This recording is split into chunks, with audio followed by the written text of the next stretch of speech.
Bienvenidos a este taller número 3 de Hechos y Personajes del Antiguo Testamento. Estoy muy animada, estoy muy contenta porque a este taller le tengo un especial cariño, ya que a través de su estudio experimenté ese cariño, ese amor, esa misericordia que siente Dios por su pueblo. Y fui mirando en cada etapa cómo Dios ama y respeta el proceso humano. Se va revelando de una manera dinámica, pero siempre continua. Nunca abandona a su pueblo. Es un Dios excepcional. Es el Dios de la misericordia. Es el Dios de Jesús.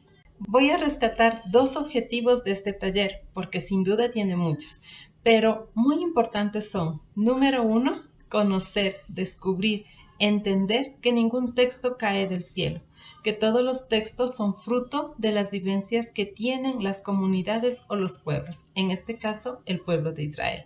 Así que con paciencia, con amor debemos ir ubicando cada texto bíblico en su historia de la salvación. Esto nos va a ayudar a entender mejor el porqué de muchas cosas que nosotros leemos en la palabra de Dios y que a veces no las entendemos. Y el segundo objetivo es porque amamos a Jesús y Jesús es fruto de una cultura. Y si quiero experimentar de manera más profunda ese amor de Jesús por la humanidad, debo de también conocer la historia de esta cultura maravillosa en la que Él se desenvolvió. Así que vamos, descubramos juntos, aprendamos juntos y vamos a disfrutar de la historia de la salvación de un pueblo que es amado por Dios y que Dios da todo por este pueblo. Queridos hermanos y hermanas, para nosotros poder entender con mejor facilidad la historia de la salvación, la hemos dividido en 8 etapas. Empezamos por la etapa número 1, los patriarcas y las matriarcas. Estamos aproximadamente en el año 1800 antes de Cristo. Personaje fundamental, Abraham. Y la característica que yo le encerraría en todo este momento es la confianza. Dios nos pide confianza. Vamos un poquito a los textos bíblicos. Abraham, el primer personaje con el que se inaugura una nueva historia, es aquel que siente el llamado de Dios. Es decir, que Dios toma la iniciativa y le pide a Abraham que deje Ur de los Caldeos, que salga y que camine de manera confiada, con fe, hacia la tierra que Él le mostrará. Esta característica para mí es primordial. Debemos nosotros, al igual que Abraham, saber escuchar qué es lo que nos pide Dios. Él nos hace la invitación y nos pide dejar salir. ¿De dónde? Eso solo tú te lo puedes responder. ¿De dónde es que me está pidiendo ahora Dios que salga? ¿Qué es lo que Dios me pide que deje? Para tener una realización plena, debo de dejar mi zona de confort y dedicarme a escuchar a ese Dios y estar en plena confianza para poder entender a dónde me quiere dirigir. Al igual que Abraham, y miren todo lo que sacó Dios de este personaje. Avanzamos a la segunda etapa, la etapa de la esclavitud. ¿Cómo empieza la esclavitud? ¿Saben? Es cuando uno desconoce al prójimo. Y los textos bíblicos son muy claros. Recuerdan que nos dicen que en Génesis 50, el faraón, que es el rostro visible de este pueblo de Egipto, era muy amigo de José. Incluso le dio las mejores tierras para que su familia se instale. Pero en Éxodo nos dice que nació un nuevo faraón y que éste desconoce al prójimo. Así empieza el fenómeno de la esclavitud. ¿Cuántas veces tú también desconoces a tu prójimo? Y desde ahí se da un fenómeno bastante cruel para nuestro prójimo.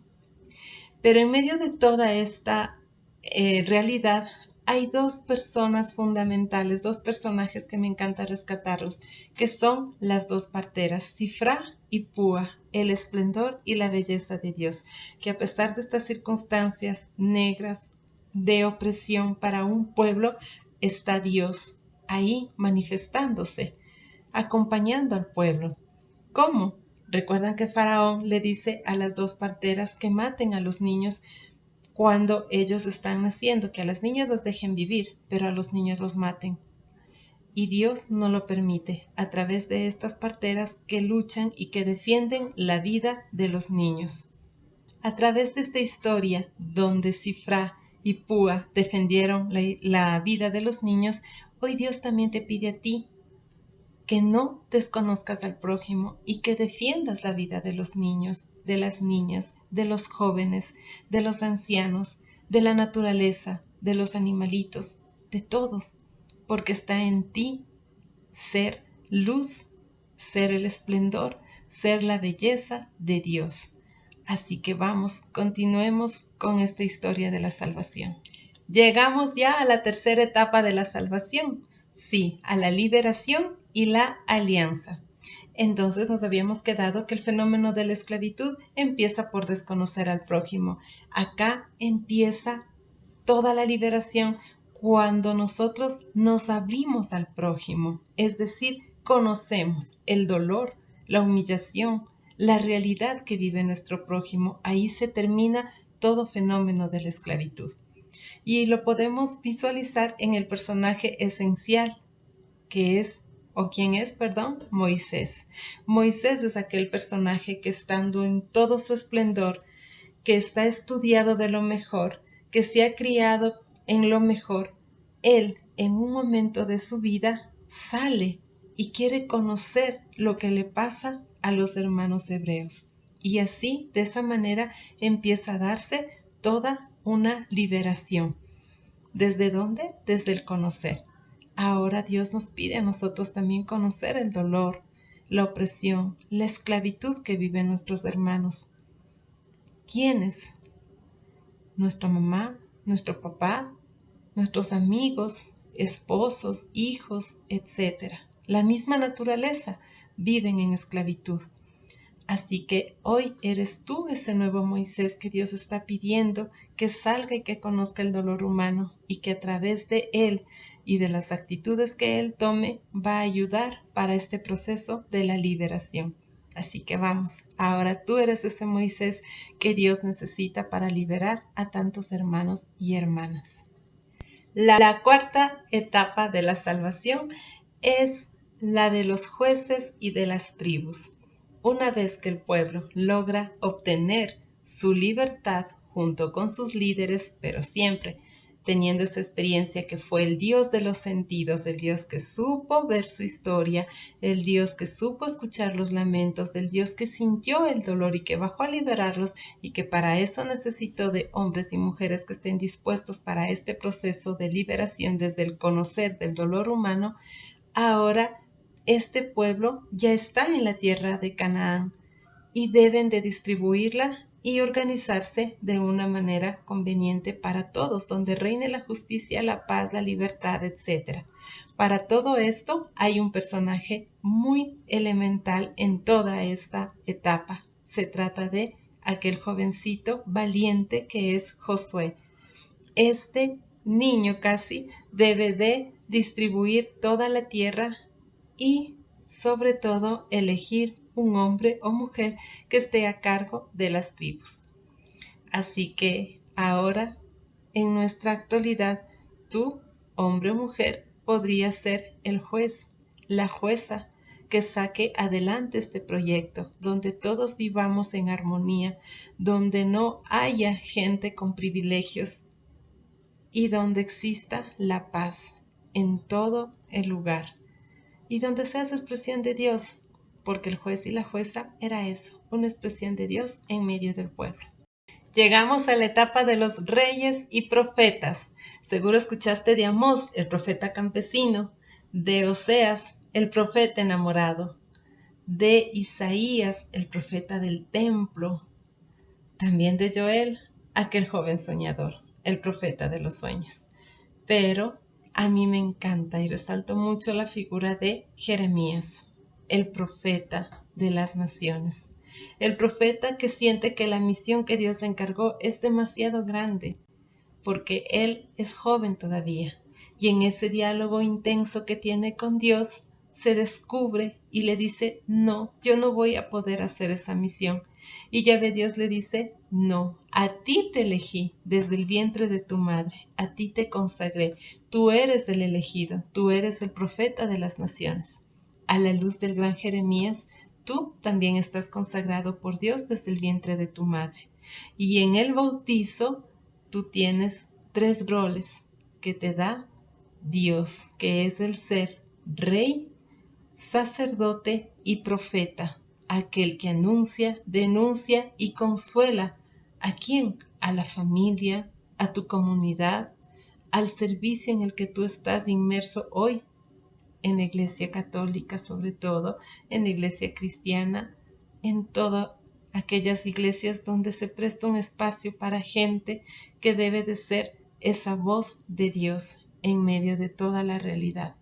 Pero recuerda, debes de cumplir y ejercer esta misión con un diálogo profundo e intenso con Dios, recordando siempre que eres el profeta que Dios consagró desde el vientre de tu madre.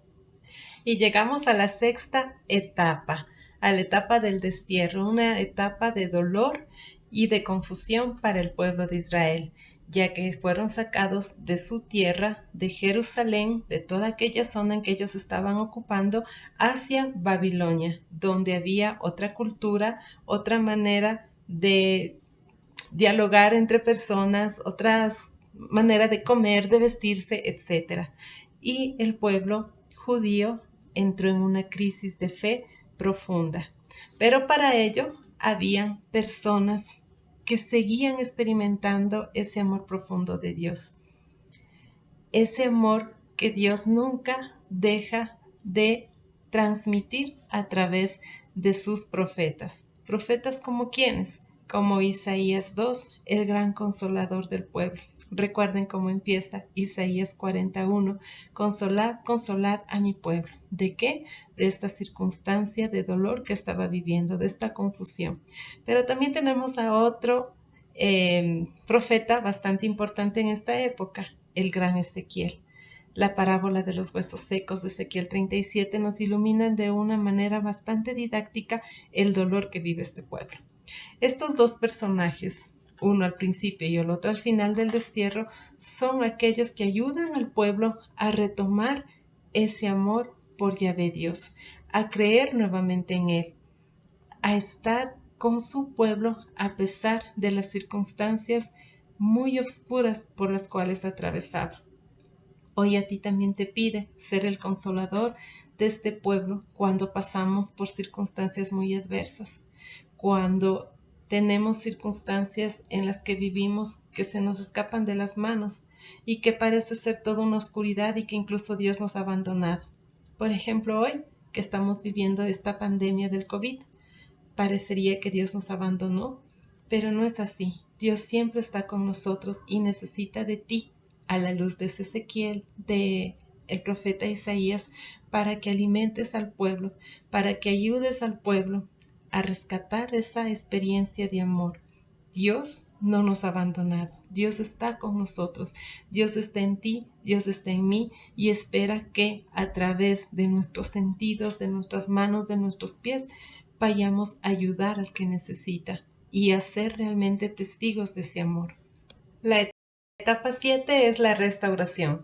Como habíamos hablado, la etapa 6 del destierro la vive el pueblo judío en Babilonia, pero con el subir del imperio persa y Darío, sobre todo, es el que les da el permiso para que ellos puedan regresar a su tierra. Así que por esta razón se la conoce como la etapa de la restauración. ¿Qué tienen que restaurar? El templo que fue destruido. También deben de restaurar la ciudad, las murallas, pero sobre todo hay algo que el gran Isaías 3 les pide: restaurar el corazón de todos los judíos. ¿En torno a quién? En torno a Yahvé. Pero hay gente que no lo ve desde ese punto de vista. ¿Como quién? Como Esdras. Esdras nuevamente atrapa a Dios en la ley y hace cosas muy terribles que no van con la espiritualidad de ese Dios que sacó al pueblo de Egipto, de ese Dios que ha acompañado a lo largo de la historia de la salvación a este pueblo que ama. Para nada. Sin embargo, hay gente, hombres y mujeres, que empiezan a expresar este descontento a través de las novelas. ¿Novelas como cuáles? Como Ruth. Ruth le dice a Esdras que definitivamente lo que él está pensando hacer en el pueblo no está bien, ya que él lo que cree, es que Yahvé Dios les castigó por haberse mezclado con mujeres de otras religiones. ¿Y qué es lo que dice Ruth a través de su escrito? Que no, que Yahvé Dios bendice todas las uniones, que Yahvé Dios es el Dios de todos, que Yahvé Dios está al servicio de la humanidad, mas no de una sola raza. En fin, esta etapa es muy bonita, es bastante enriquecedora. Aquí nacen muchos salmos, proverbios, novelas, en fin, escritos que van ayudándonos a entender lo que el pueblo está viviendo en esta etapa. A la luz de estas novelitas, como la de Ruth, la de Jonás, la de Job, Dios nos pide que nosotros de manera creativa, utilizando el talento que tengas, defiendas su espiritualidad. No te dejes engañar y no pienses que Yahvé Dios es un Dios del castigo. Es un Dios de la misericordia y es un Dios que, como lo dije antes, está al servicio de toda la humanidad, no de una sola raza, no de una religión. Es decir, que Yahvé Dios es el Dios de todos, no solo de nosotros los cristianos católicos, sino también es Dios de los cristianos luteranos, anglicanos, en fin, también es el Dios de los budistas, el Dios de todos, porque Él es espíritu que vive para todos y vive en todos. Y terminamos esta bonita aventura de conocer los textos bíblicos con la última etapa, los defensores de la fe. En esta etapa podemos descubrir cómo el pueblo se defiende de los grandes imperios, en este caso en particular del imperio griego, aquel imperio que viene con todo un auge para poder helenizar a todos los pueblos, y de hecho lo consiguieron. Muchos judíos también cayeron en esta trampa. Sin embargo, hay una familia, la de los macabeos, que le dicen no. Y a la luz de esta familia, nosotros también debemos defender nuestra espiritualidad, nuestros rituales, pero siempre con ese objetivo de descubrir en todo la misericordia de Dios. No te dejes engañar. Hay muchas cosas en el mundo, pero hay una sola que nos fortalece y es la fe en Yahvé Dios. La fe en ese Dios que Jesús luego nos irá transmitiendo a través de sus parábolas, de los milagros y de todo lo que Él va haciendo en sus 3 cortos años donde experimenta y donde nos hace experimentar a un Dios de esa abundancia infinita que conocemos con el nombre de misericordia. Bueno, hasta aquí hemos llegado con la historia de la salvación. Espero haberte transmitido con mucho amor y paciencia toda esta historia de manera rápida. Tú ves que no nos hemos demorado más allá de 15 minutos. Ahora está en ti ir investigando con el material que tienes, con la bibliografía y con la ayuda de todos nosotros, cuál es la experiencia de Dios en cada una de las etapas, qué personajes están, en qué momento histórico se está escribiendo, cuáles son las características, geográficamente, dónde están ubicados. Todo eso nos va a ayudar para entender mejor los textos bíblicos. Muchas bendiciones y gracias por tu escucha, por tu apoyo y por estar aquí.